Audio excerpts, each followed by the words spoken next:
Hello everyone and welcome to another Torchlight Infinite video. I was in the middle of the recording I thought, when I realized I was actually, I pressed the stream button. Um, my bad. So, uh, I could probably get the footage from the T6 Traveler. I'll try to put this here. But long story short, we destroyed the T6 Traveler. It was pretty easy. Uh, The character right now is level 90. We just reached level 90. We unlocked all the T7 time marks. And the damage right now is, it's hovering there. 60, 70 million. Nothing too fancy. More than enough for the T6 Traveler. Probably not nearly enough for the T7. But I'm getting there. I'm trying to work it out. So leveling, if you're interested in more detail on how it went, it took me like about 3 hours to complete the campaign. Probably slower than the average, but I did it with green phantoms plus machine guards in the first few levels to have 6 total minions. Once I could afford to summon 5 green phantoms, I switched completely to green phantoms and added stuff like life source. I was using dark gate here instead of electrocute. And of course, machine army. I put machine army and I haven't removed it ever since because it's very good. It's a lot of damage. So we're doing standard Moto. We're doing ice arms with the wand. Machinists, because we're focusing pretty much on synthetic troops. And we're doing Blade Runner. So for those who might not know, Shock got a change this season. Two things change about Shock. One is that Shock now ignores lightning resistances. So that means lightning penetration doesn't affect it, but also high resistance on enemies doesn't affect the proc damage of Shock. And Shock can now be scaled with ailment damage, which I haven't worked too much into the build getting actual ailment damage, but it's something that I want to try later. So we're doing the like the usual you do with spider tanks, which is multi-strike and conductive. This node also now gives 100% conversion rather than 50%. So you don't have to go out of your way to get a slate to get the rest of the conversion, which is pretty nice. And the extra shock settle on crits. Minions have very good crit. Shock chance, trying to get to 100% shock chance.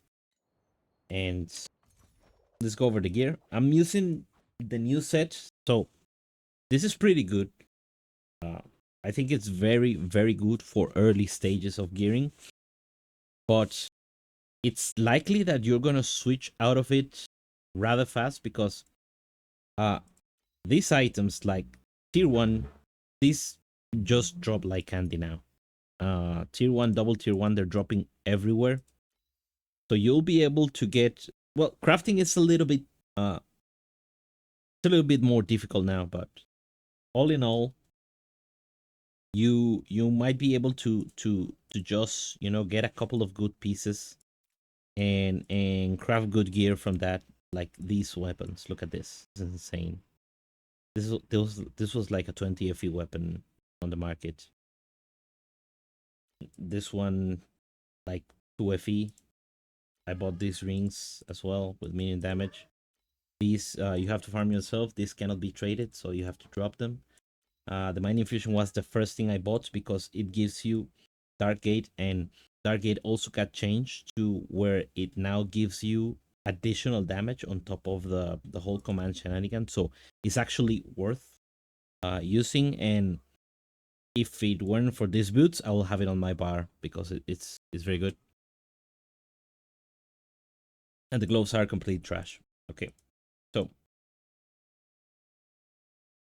in slates, I'm going the usual +1 minions where I can get it.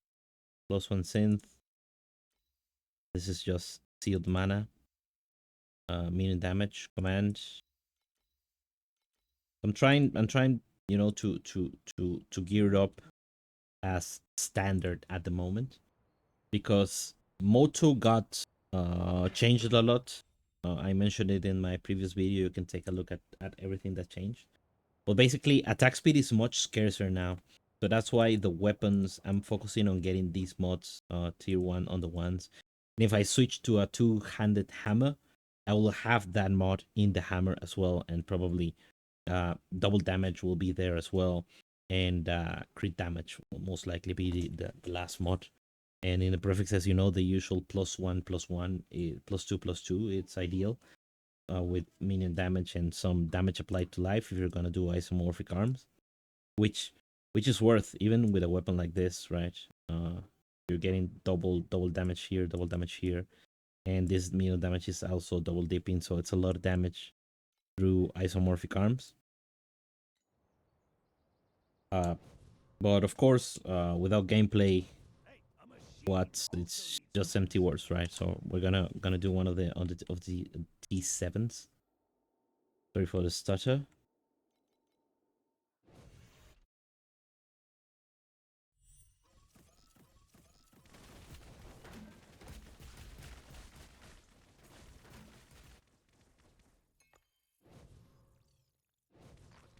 I need to get more movement speed for it to be able to blast through this, but it's already dealing decent damage.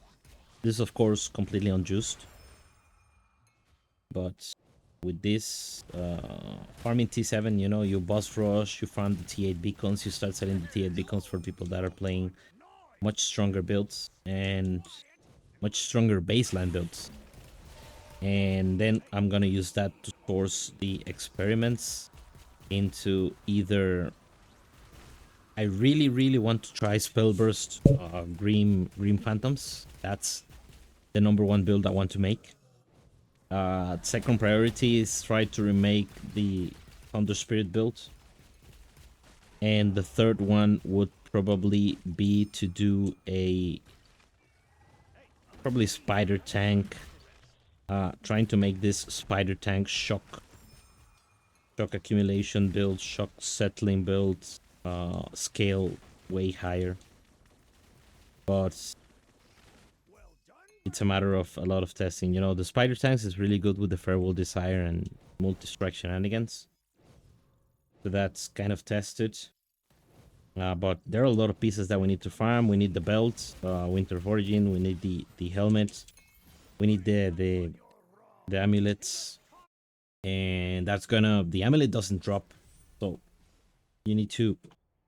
we're gonna probably have to buy it.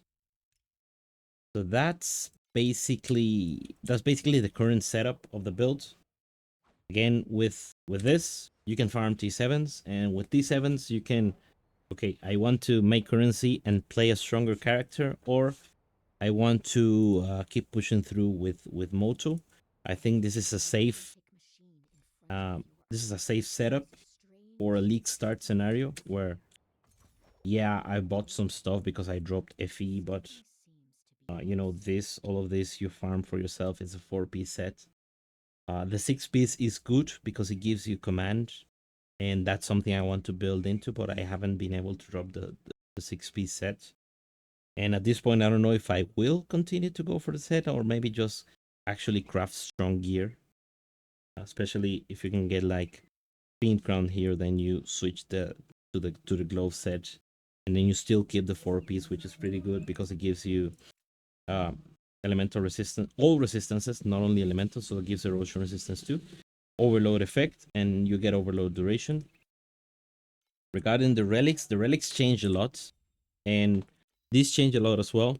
So you get baseline attack speed, but overload no longer grants the attack speed, which means you cannot scale the attack speed through overload. So we need to get the attack speed elsewhere, as I mentioned. And nothing here gives attack speed, just damage, just pure damage. Like some minion life, yeah, some bits and that, but it's damage, plain and simple. So I'm going right now with this, which is when I use an empower skill, I get a burst of damage, 2 seconds, and it's quite noticeable when you use machine army, and you get a burst of DPS at that moment, and then some command generation here. This pales well with this because we have very high chance to deal double damage at the moment. So we're giving the minions overload that is generating little bits of command. Ideally, I want to have this as tier 1. And these I haven't dropped actually good ones, but this mod is pretty good. 1% additional damage for every 2 meters you've moved, up to 10%, 10% additional damage at 20 meters. And this scales, I think, is like 2% up to 40. I don't know if that's the way this scales, but it's a decent mod in my opinion. And then you can get like this command per second for every nearby synth troop minion, which would be 6. And you can actually push it to 7 with something like this +1 quantity overload effect. This overload effect used to be very punishing because we scaled like penetration, critical resistance, attack speed, additional attack speed through overload effect. But since overload effect right now is just a source of damage multiplier, it's not as punishing to not get as much of it, in my opinion. No, that might be wrong. But I think that's the way we're gonna be building order calling this time around. So I'm gonna leave it at that. I don't want to make this video too long, because I'm gonna be posting daily updates for the next 4 days, and then after that I'll see if I'll move into something else or I keep pushing the Moto. But I'll certainly be playing it over the weekend.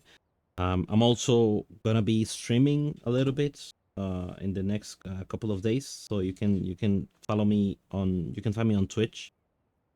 I'll leave the link for the Twitch below. I'll export this character to Maxroll in case you're interested in following it, and you can also find my build here, my creation. I'm gonna leave the link on this spider tank starter setup as well there, if in case you want to follow along with this character. And if you have something better, then by any means tell me your build is shit. You should be doing this instead, and I'll do that. Okay. Thank you very much for watching, and see you on the stream if you decide to tag along, and if not, see you on the next video. Have a great day. Bye.